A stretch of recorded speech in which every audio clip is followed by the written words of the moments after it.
Back to follow-up segment tonight. As we mentioned in the Talking Points memo, there was much media hysteria on display last night during the election coverage.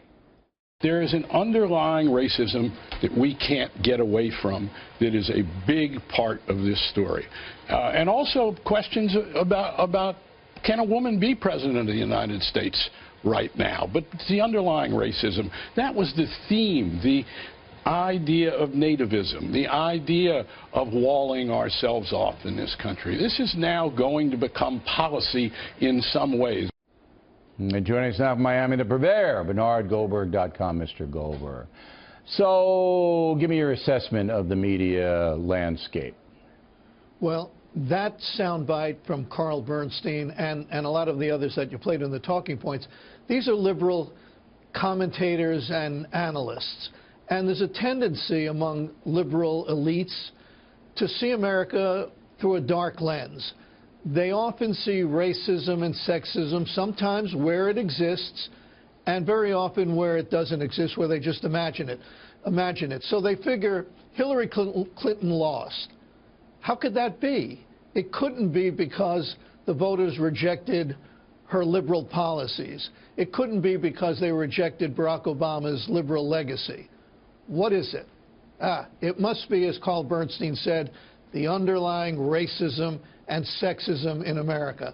I just don't think it's very deep analysis, frankly. No, I think it's pretty dopey myself. But here, you spent part of your career embedded in that world when you worked for the Dan Rather broadcast and this and that. The hatred on the left is certainly equal to the hatred on the right.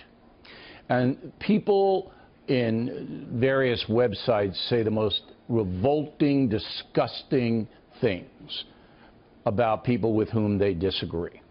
And they accuse them of everything. I mean, they're just way, way over the top with the slander and the libel. Yet, a Carl Bernstein or a Cokie Roberts would never, ever criticize them. Why? Yeah, that's an excellent point. If it even needs to be said, I know you know this, and I know Donald Trump's loyal supporters know this. I'm no fan of Donald Trump, okay? I think he's too thin-skinned. I think he's too vindictive. I think he craves adulation way too much, okay? I want to be on the record with that. But you're absolutely right. They pick and choose what they criticize, and they'll criticize what they see as bigotry, but they won't criticize, let's be specific. You have a bunch of black protesters marching out there calling for people to shoot and kill cops. I don't see them getting all upset about that. No, they're not upset about it. They justify it. They justify it in certain ways. Right. So, okay, let's throw those people overboard for the rest of this segment. Martha Raddatz, worked with her at CVB in Boston, brilliant reporter, hard-working individual. One of ABC's top-line reporters, global affairs correspondent. There couldn't have been a more anti-Trump person on ABC News last night than Martha Raddatz, and she is a reporter, Bernie. Explain that to me. I would think, I don't want to get picky here, but I think they would say in her role on election night, she's an analyst. Well, how can you do that? How can you do that? You know, I mean, she's the chief global correspondent. So now, all of a sudden, she's Puff. She's O'Reilly. I mean, come on. You can't do that. And she was a debate moderator. She was a debate moderator. Well, let's look at what she said. She said, let's remember what the Trump supporters are voting for.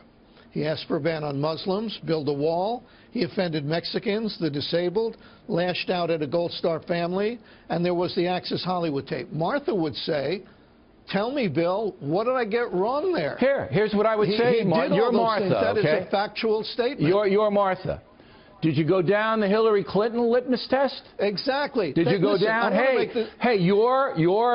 obviously your favorite wants late-term abortions up until the day the baby's born? Did you go down that list? I want to make clear, this is the most important point, and you're making it. I personally, as a journalist, have no problem when the press is as tough and as hard as it wants to be on Donald Trump. I have no problem with that. My problem is precisely what you said. As long as they're fair about it. They're not even interested in her position on late-term abortion. That's right. As long as you have two lists. But she was there, Ms. Raddatz was there, to promote the candidacy of Hillary Clinton. And it's wrong. If she wants to be a commentator, I'll have her on this program all day long.